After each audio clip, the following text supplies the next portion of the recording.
Sobrang ganda talaga dito, guys. Perfect na perfect para sa mga magkakaibigang gustong mag-unwind. Ang daming mga tindahan na pwede nyong bibisitahan at tingnan.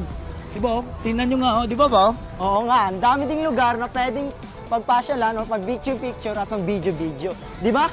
Oo. Tingnan mo, ang ganda.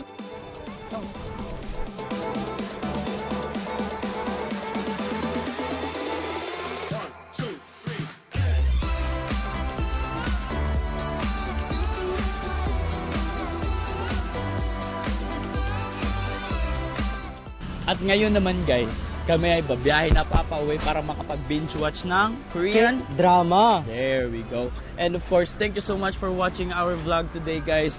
And I hope na may excited kayo sa aming next upload na isang documentary vlog na para sa inyo. Para kailan ba yan, Choy?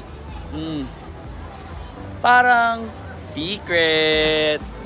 And of course, thank you so much for watching our vlog again guys. See you on our next vlog. Bye! Doon tayo.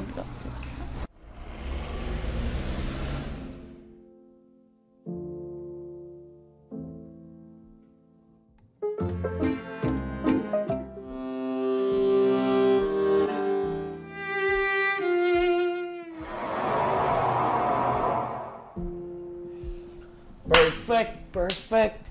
Ito na nga. Anong perfect? Perfect ending, hindi nga sila nagtuluyan, no?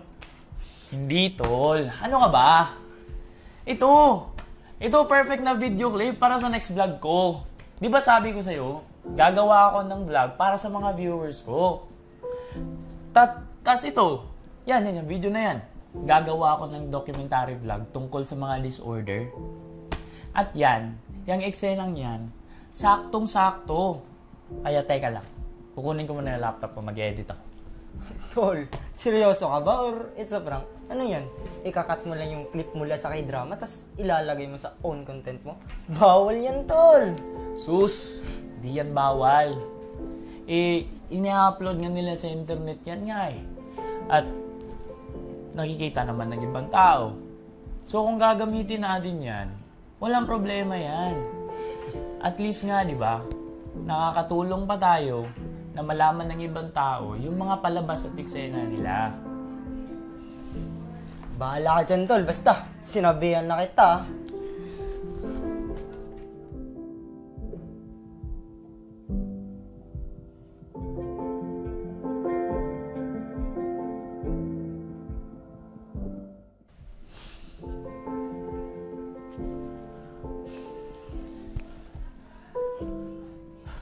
Oo nga, no?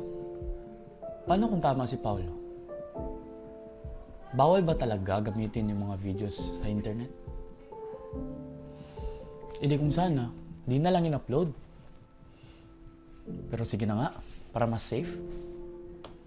Okay lang ba kumuha ng video ng iba para sa documentary o commentary vlog ko?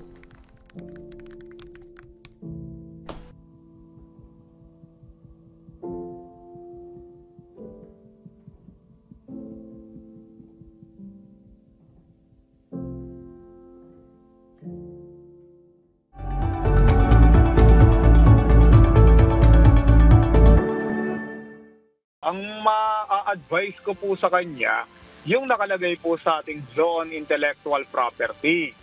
Ito po yung paggamit nga po dyan sa video clip, pinapayagan naman po yan. Pero as a general rule, bawal po. Kasi merong pagmamay-ari ho, yung owner o creator ng nasabing videos. Pero may tinatawag naman ng mga fair use, which is yung mga exception.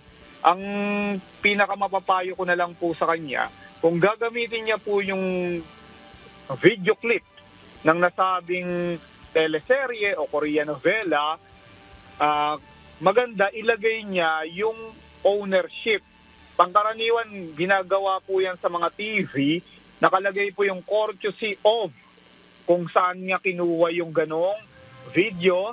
At hanggat maaari, sabi sa fair use, kailangan hindi naman yung kabuuan ng nasabing video ang ilalagay niya.